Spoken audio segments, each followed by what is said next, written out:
The problem is we have Antifa and Mossad that are tied together at the hip, and they're running terror operations within the United States to terrorize, cajole, and harass everybody into complying with whatever it is they demand. Why? Because if you don't go with Antifa, which nobody wants to go with that because that's disgusting. That's a very not attractive group. The attractive group is supposedly the other side, and everybody else is just trying to mind their own business. And guess who they're terrorizing?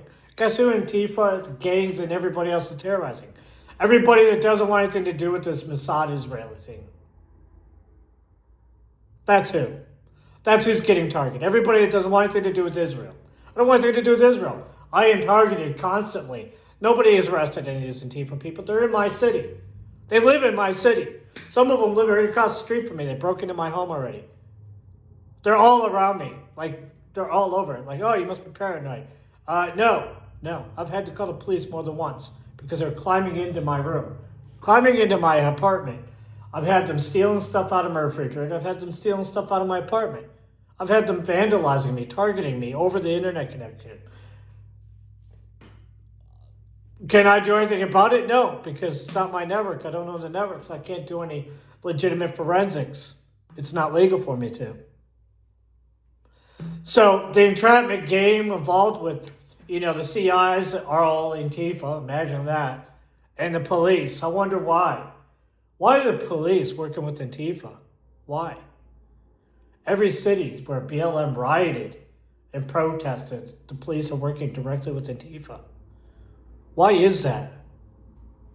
Why would law enforcement work with terrorists? Is it all a psyop? Is it all fake? I don't trust anybody from anything because I know better. I know everybody lies. I'm not stupid. I wouldn't trust any of these people with anything. I wouldn't even trust them with a $5 bill. If I had like $1 billion of cash laying around my bank account, I wouldn't trust them with a $5 bill. I wouldn't trust them with anything. They might take that $5 out and go buy a knife and stab me in the back. That's where we're at as a society. So to think that these Antifa and these terrorist people run the society, that's insane. If you gave up your rights in the country, the United States, to foreigners and terrorists, then the country has been dead for a long time ago, and 9/11 was successful. I mean, we're already seeing it. We got this crazy Marxist craphead over in New York City. He should be deported.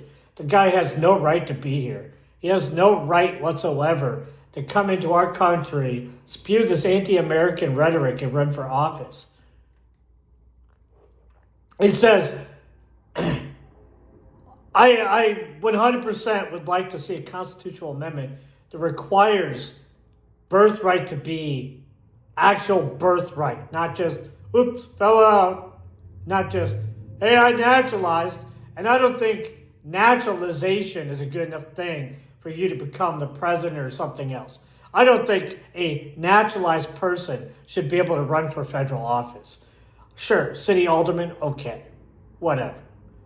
District attorney, no, not really. I don't believe so. Federal office, not a chance. I don't think they should ever have a chance. And like, oh, that's bigoted and xenophobic. Yeah, xenomorphs are terrifying. Have you seen the movie? It's terrifying. But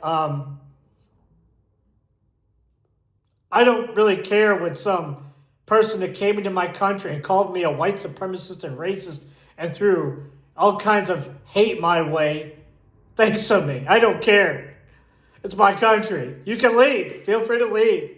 Go back to wherever it is you're from. It's my country.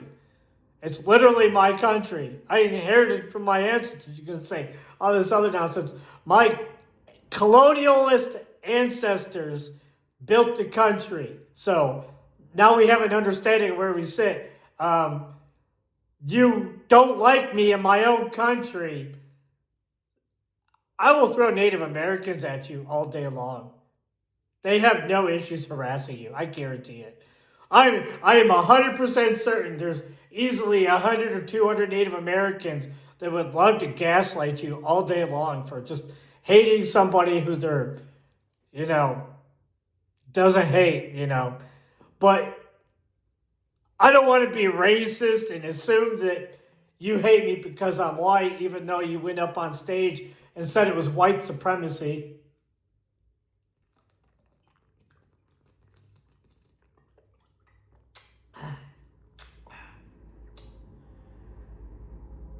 While I'm sitting here drinking Dr. Pepper in the United States of America, named after an Italian guy. What a weird name, too. What a weird name, America.